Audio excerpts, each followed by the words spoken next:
technical part of Shairs. Dr. Shrivastava is a retired associate professor of the History Department JDMC. She received a doctoral degree in anthropology and has written the best-selling book, The Wandering Sufis.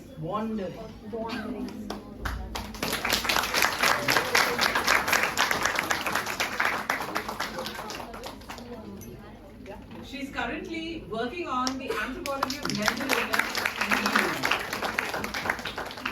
Besides this, she organizes heritage walks in Delhi. Born and brought up in the bylanes of Hazrat-i-Dehli, she has always been mesmerized by the charm of the place and its culture. It was this setting that drew her towards Sufism and Islamic culture, which became a part of her life. By conducting heritage walks, she shares her passion with the next generation, giving them a glimpse of the history that is a living tradition in Purani Delhi, which is on the verge of getting lost in this changing globalized world. The title of Kumkum ji's paper is Food and Wine in Sufi Poetry, which is truly a unique perspective on the mystical traditions of Sufism. Without further ado, I invite Dr. Shrivastava. Thank you. Thank you.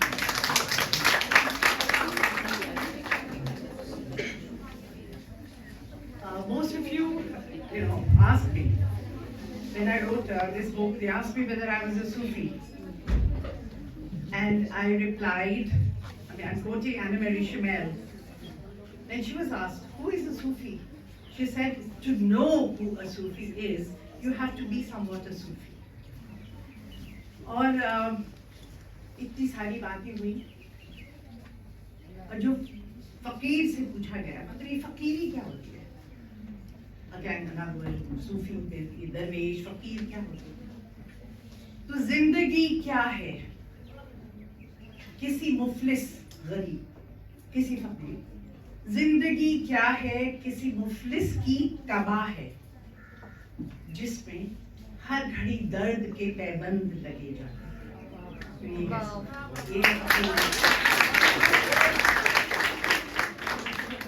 अब आप कहीं Valentine's को भी गया है, जैसे फरहत ने बताया, तो मोहब्बत की बहुत सारी बातें करते हैं, लेकिन जब एक महबूब से पूछा कि मोहब्बत क्या है, तो उसने क्या कहा कि ऐसी मतलब मोहब्बत होनी चाहिए एक कासाए सर में लहू भर के दिया था मैंने, अपने महबूब से जब प्यार किया था मैंने, कासाए सर में लहू भर के दिया था मैंने। तो मतलब मोहब्बत के लिए कुर्बान हो जाना भी अपने आप एक बहुत बड़ी बात होती है। और क्योंकि मेरा जो टॉपिक है that is food and wine, और उसमें साकी जो है, the cup bearer, who brings the wine. Saki is a very important character in most of Sufi poetry. अगर जितेंद्र गिल जी मुझे मेरा तारुफ नहीं कराती, तो मैं आपका तारुफ इस तरह से कराती गुलफिशन जी। साकी उनकी महफिल में जिक्र हमारा छेड़ के देख, साकी उनकी महफिल में शिवम, रितेश, खुर्शीद अपने आप को मेरा मुरीद कहती है वैसे। तो साकी उनकी महफिल में जिक्र हमारा छेड़ के देख, पलकें घूंघट करती हैं, आंख दुल्हन बन जाती है।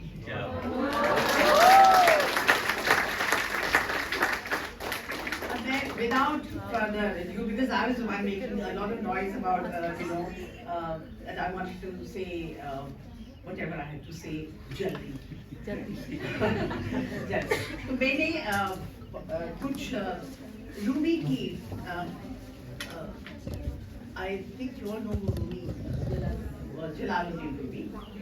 So I'm going to combine both. All the aspects. I'm going to combine poetry, I'm going to combine a little bit of dance also, to explain what the metaphor of food and wine, how are they related to Sufism, or how are they used in Sufism. Sufi poetry has long been an integral part of Islamic spiritual and cultural tradition also. And it often explores, as you've seen, themes of love, devotion, and divine union, and in many cases, food and wine play a significant role in these poems, serving as symbols for the nourishment of the soul and the attainment of spiritual fulfillment. One of the most famous poets, Sufi poets, who's written about wine is actually Hafiz, but Rumi, because you're more familiar with him, a 13th century Persian poet and mystic. You know, he always, often in his Masnavis, describes the experience of drinking wine as a way of breaking down the barriers between the individual self and the divine. For Rumi, wine represents the mystical experiences of Visal, union with the divine, and it is a metaphor for the ultimate goal of the Sufi path, which is fana. The ultimate goal of Sufism is fana-i-fillah, dying to one's self, annihilation of the self, the I. And the second part is baqai-billah, remaining forever in with God, not in. It is not the union of Atma in Paramatma. It is baqa, whatever is left is they pray, the Sufis pray that also remain with God, with you, O God. So in addition to wine, as I've just mentioned, they also use food as a symbol for the nourishment of the soul. This can be seen in the work of Hafiz, a 14th century Persian poet. He's actually known for his mystical love poems. But Hafiz often describes food as a means of satisfying the hunger of the soul and achieving spiritual fulfillment. The use of food and wine are also often used as symbols of hospitality, generosity, kindness. And in many poems, the act of sharing a meal is depicted as a way of bringing people together, fostering community and promoting compassion. Sufi poetry often explores the idea of the enjoyment of food and drink because it is a gift from God. In many poems, the act of consuming food and drink is seen as a way of celebrating God's generosity and of acknowledging the blessing that God provides. This idea is embodied in the Sufi practice of sama, Mehfil Sama, the audition, in which involves listening to music and poetry and sharing food and drinks with others. We also have, there are so many Sufi kitchen chronicles, which are more than myth, legend, fable, folklore, or history. For centuries, Sufi dervish, master, sheikhs, peers, murshids have instructed their murids or disciples and followers and inmates of the khanqa by means of parables, idioms, metaphors, teaching stories which are said to increase, telling them stories about food and wine, which are said to increase their knowledge, make learning easy, and provide a better understanding of humans, this world and that, through the mundane, the ordinary, the commonplace item of everyday existence, food. The Sufi masters, in a very witty, humorous, piquant, satirical way, and sometimes even sarcastic, and sometimes very philosophical, talked about or wrote about food and wine. A very famous poem of Rumi, I'm skipping the rest, a very famous poem of Rumi, which is called the Reed Flute,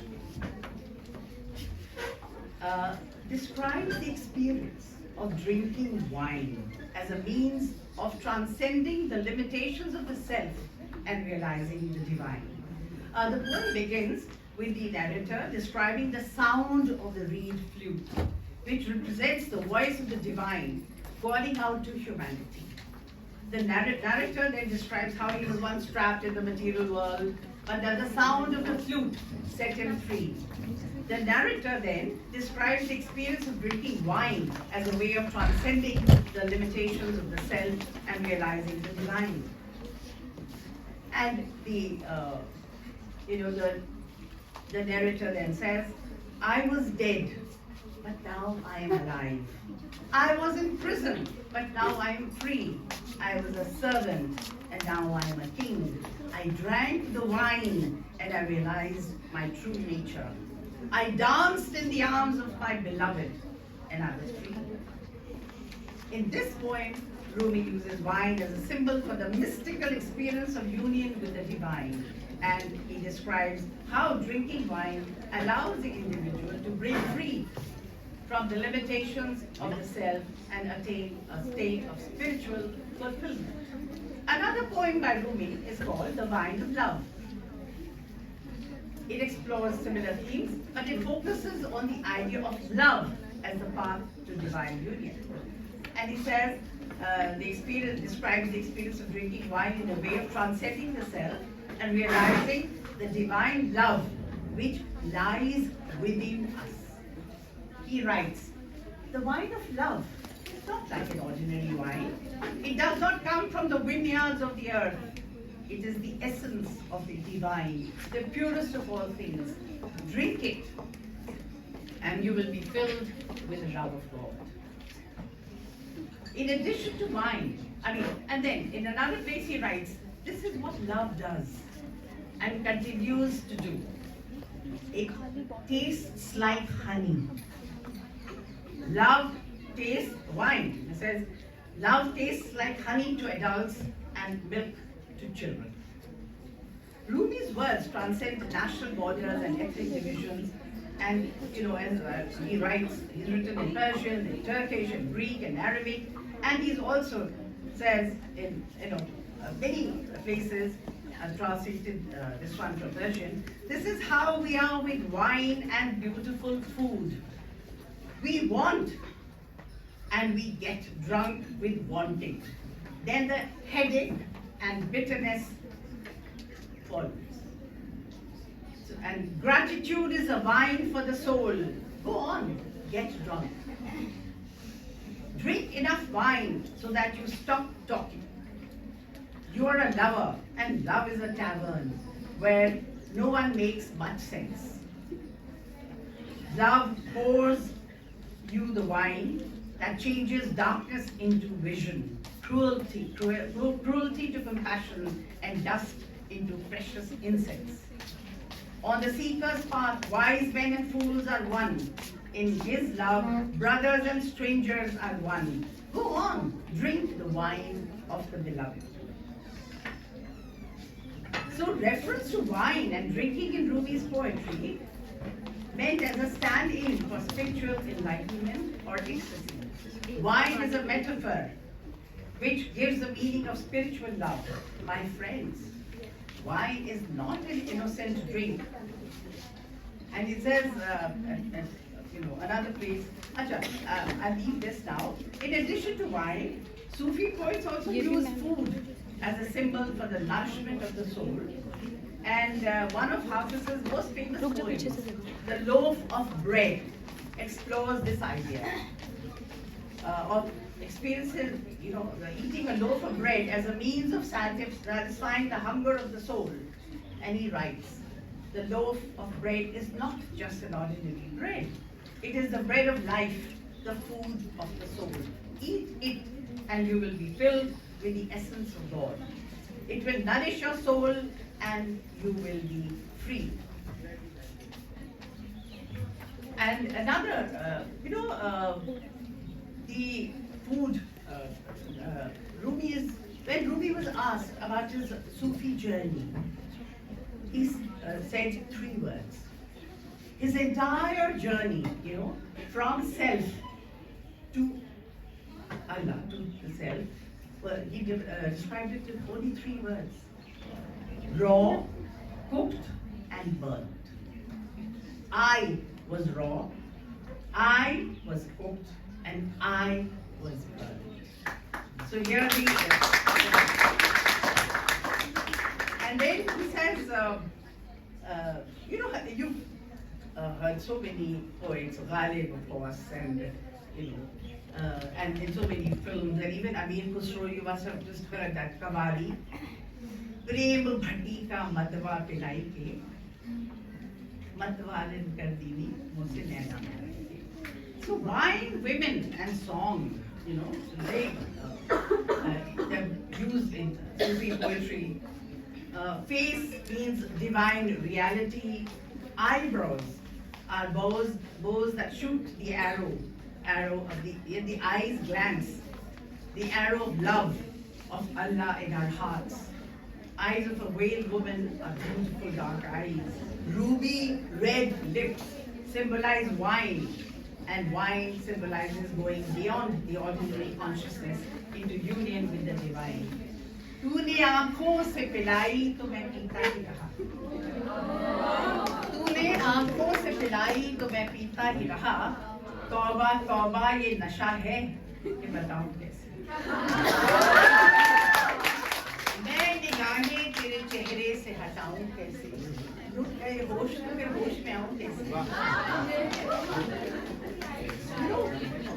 Although in Islam wine is forbidden because you lose what makes you human, but there are references to Jannat.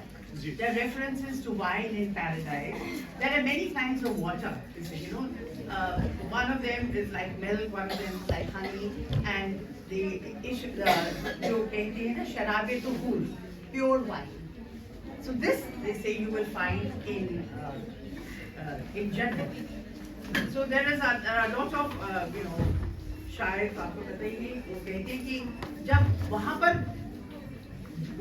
भी मिलेगी, मर के भी हमें शराब मिलेगी, तो यहाँ पर भी ठीक है उसका मजा ले लें. You know, so what is wrong with drinking it on the earth?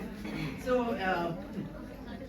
in one of Rumi's poems where he says, "I am wind, you are fire," he explains the relationship between a seeker of God and the divine to the relationship between wind and fire, and see how he you know combines that in a kind of you know like an alchemist.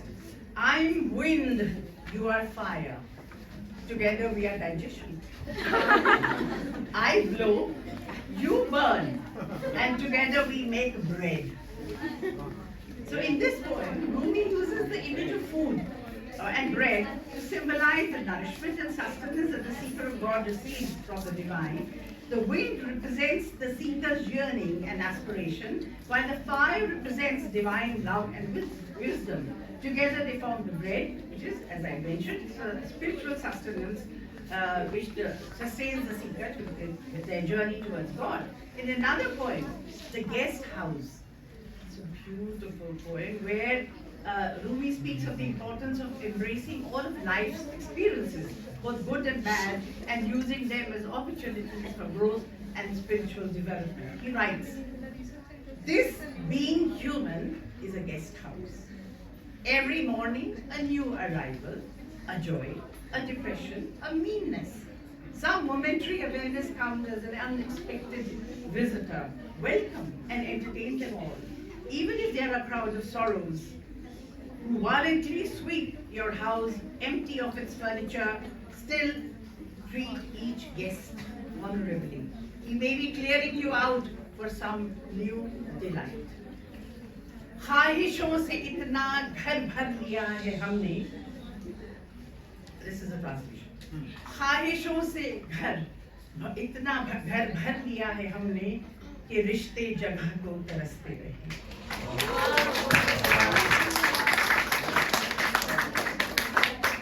So the experiences that you get, you know, both good and bad, use them as opportunities for growth and learning. This idea is very similar to the idea of the divine banquet, in which all of life's experiences are seen as gifts from the divine to be savored and appreciated. In the Quran Sharif, 33 times it is written, "Eat always." 33 times. Nizamuddin Aulia, you know, had a great, I mean, you can say, he was a wonderful host, and he used to tell his servitors that whenever a guest comes, remember 3 things. if you have a visitor, सबसे पहले सलाम. उसके बाद ताम, serve him food, and then kalam, then meet or talk to him later. First salam, greet, then eat, and then meet. So this was this afternoon on, yeah. And of course, there is Sufi writings, as I said, there's an extensive use of free food imagery. Sugar represents the sweetness of piety and community with God. Salt symbolizes purity and incorruptibility. The spiritual power is shared by all those who eat food prepared in the kitchen of the Khanqa. The transformation of raw wheat to the finished bread is used as an analogy for spiritual development and remembrance of God in the form of bodily nourishment.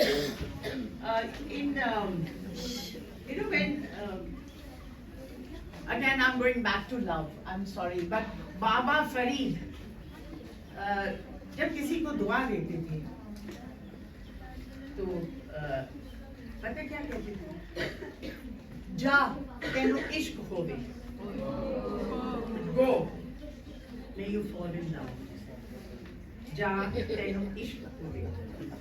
So this is, and even Amir Khusro, since we're coming now to his, he has written about, explored about themes of love, devotion, and divine union. And we had, you must have heard many of his ghazals or nazms, which now the Kabal sing all the time. Aaj rang hai maa rang hari, mere khaja ke ghar aaj rang hai. Yeah, eri sakhi bade piya ghar aaye. Bhag ke, they were singing that time. Bhag ke saagan ke. So, but the use of the imagery of food and wine, you will also find more than, of course, not as much as in Hafiz and Rumi, but also in one of the Khusro's very famous poems, The Wine of the Soul, describes the experience of drinking wine as a means of realizing the divine. And he's, how it, and then we have another poem called The Food of Love, which explores similar themes, and it focuses on the idea of love, and which he says is not an ordinary food. Love is not an ordinary food. It does not come from the kitchens of the earth. It is the purest of all things. Eat it, and you will be filled with the love of God. Now there is, about Sufi poetry. Again, I'm going for food. Also, I'm going back to Rumi. When he said raw, and I was raw, I was cooked, I was burnt, and his father, Jalaluddin Rumi's father, Bahadur Walad, frequently used the language of food to express their many spiritual experiences, and which the Sufi tastes and feels. In fact, this taste of food and wine, this, which is not physical, is called zauq. And since there is no z in Arabic, so D-H-A-W-Q, zauq, जिसे हम मजा कहते हैं. These are the words which are often used to describe the mystic sensation of divine love. When Maulana Rumi was asked, can you please describe your love for Shams Tabriz, his mentor, his friend, and so he says, what do I say? Love tastes like stewed quince. And then he says, no. It tastes, I am your spinach. Eat me, sweet, sour, or like that. So it's spinach. So he mentions, sour spinach. And then he says, no. Love is like sweet buttery soup, lentil soup. Dal ka jo, bali ka toli. So it's buttery soup. And food, as I said, was one of his favorite sources of metaphor. And then he also talks about, how these are allusions actually to higher, more philosophical ideals. For example, he says, those who are not yet turned towards God are unripe fruit. A man by faith is a chickpea.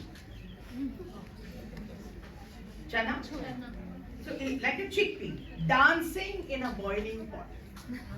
So every little while, the lady who's cooking the chickpea, she bends down to see whether it is cooked. And then he says, no, not yet. And she puts it back again. And then he again comes up to the top, the chickpea, and says, no, take me out. She says, no, you're not yet ready. You're not cooked. And then what happens? It gets burned. So it is. So this is one of the very, very famous poems of Rumi. And then he said, okay, what is a Sufi's journey like? And then again, he compares it to a fish in a pan. He says, I'm like a fish in a pan. Turn me from side to side till I'm cooked. So then the mystical, the nearness to God, what does it feel like? And he writes, it is like sweet almond halwa. Matlab halwa bhi wo bhi bataunga. Please don't miss that. So it's like sweet almond halwa, and separation from God is like bitter sour pickle or bitter gourd karela. Commonplace items of food, and he's comparing it, he's explaining his nearness to God or his separation from his beloved. And God is, the very titles of God, 99, 99. And God is Al-Razak, jo rizq deta hai. Al-Razak, the one who provides sustenance. Mystical life is not somber, but rather enrapturing. And love is the fire that never stops burning. The language of food is the language of faith for the Sufis. Eventually, your beloved becomes your bread and your water, your lighting candle and your beauty, your meze and your wine. For the Mevlevis, Rumi's wandering dervishes, the kitchen seems to have a soul. What a kiss! What a kiss!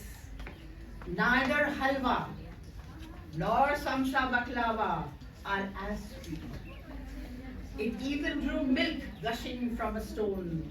Dig not, for the spade has not the power for that. Everything in creation is eating and being eaten.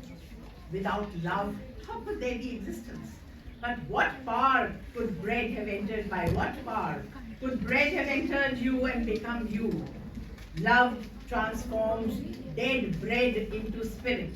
It makes mortal spirit everlasting. You are like seeds in bondage to the milk of earth. Weave yourself. Partake of the food of the heart. The body is like a cup and a bowl, says he. So in the process of ripening, cooking, and burning is the dissolution of individual identity that is attached to personal preference. It is the human heart opening to receive the divine grace. Oh God, if I am raw, cook me. If I am cooked, burn me. Khwaja Abdullah Ansari said, in Miram, a suburb of Konya, Turkey, Rumi had a cook, Atishbaz-e-Bari. So Atishbaz means one who plays with fire. He was he used to cook in the kitchen. And in his grave, there is a bowl of salt placed on the right side. And it is a tradition that everyone who visits that take a pinch of salt and go back and put it in their kitchen. It not only increases the barakat of your food, but they say it tastes better. Another tastes better. And another legend. I mean, it's not a legend, it's actually a bit there, so it is. They say it enhances the taste. And Navina Halichi, in her book Sufi Cuisine, has given 127 recipes which she created out of Rumi's poems on food and wine. 127. Navina Halichi, she's a very famous Turkish cook, chef. And then she explains not only the recipes, but how the kitchen rituals of the Mevlevi disciples. And if I had time, I would have gone through it. I spoke on this in Japan, Sufi Chronicles, kitchen chronicles. And like one, I'll just mention a few of her recipes. And one, he said, is made out of, one is just simple lentil soup, flavored flat bread to exotic rose petal jam, and so on. The kitchen is such a sacred place and the heart of the Khanka. Life begins in the kitchen for a murid. If you want to join Sufism as a novice, you first work for 18 to 21 days in the kitchen, and only then you graduate to the higher level. So the main story associated with Rumi's disciple and cook, Atish Azrahi, was that he used to cook for the entire or the inmates of the Khanka. And one day he was preparing food in the Teke kitchen, and the meat was tough, and he was at the time what serving had come, and then he realized that there was no more firewood. So what he did, he put his left foot into the oven, because there was no longer wood, there was no firewood, and the food had to be served. And then what happened? And the pot had gone boiling, and and the meat was being softened. And then he heard the footsteps. And he just prayed that, oh Lord, give me some faith, and I hope nothing happens, that the food is ready on time. And so then what? He prayed to God for faith, mercy, and a miracle. Now, soon a wonderful aroma penetrated permeated the kitchen. And then, when Jalaluddin Rumi, he was waiting for food to arrive, and it did. And then he, smelled this very famous aroma coming from the kitchen. So he hurried up to see, what was delaying it. It seemed that the food was prepared. And seeing his master approach, Atish Azrahi, suddenly pulled back his foot. Luckily, it's not burned, but his toe had got completely, his left toe had got completely burned. And when he saw the balana coming, he covered his right foot, covered his left toe with his right foot. And he said, everything okay? He said, yes. But excruciating pain shot, through his toe. And feeling guilty, that this has been a kind of a transgression of faith, an imperfection in his faith or something. That is why he attempted to hide the left toe by covering it. And it is said that this is the origin of the famous dance, the whirling dervish dance, which I am going to show you now. And then I will rest my piece here. So, what happens? See, when the Sufis approach, the dance begins like this, that they walk in with the right hand on top of the left hand on your breast. And then you bend your head and you say, I bow to the divinity in you. But if you notice, their right foot covers the left toe like this. I don't know whether you can see me. Yeah, please. So this is how it is, okay? So they stand like this. And the right hand is here and the left, like this, and they are bowing. Now, what they are wearing is called the tenura, or the kafan. The body is dead. So, what do you wear over a dead body? Kafan, or so the white dress that they wear, the kaba, is the tenura. So, the pictures that you find, all these that you have drawn, this is. And what is this cap on head? On the head, it is made of camel hair. this topi jo hai, this is actually, if this is the turban, this is the grave, so this is the headstone of the grave. Okay? This is the headstone. Now, so this headstone, your body is dead, this is a tenura or the kafan, and this is how it opens up, your hand, when now you start the movement. The universe is in motion, the whole cosmos is in motion, and therefore you are also in motion. So this performance, this dance, combines both rotation and revolution. So you are rotating.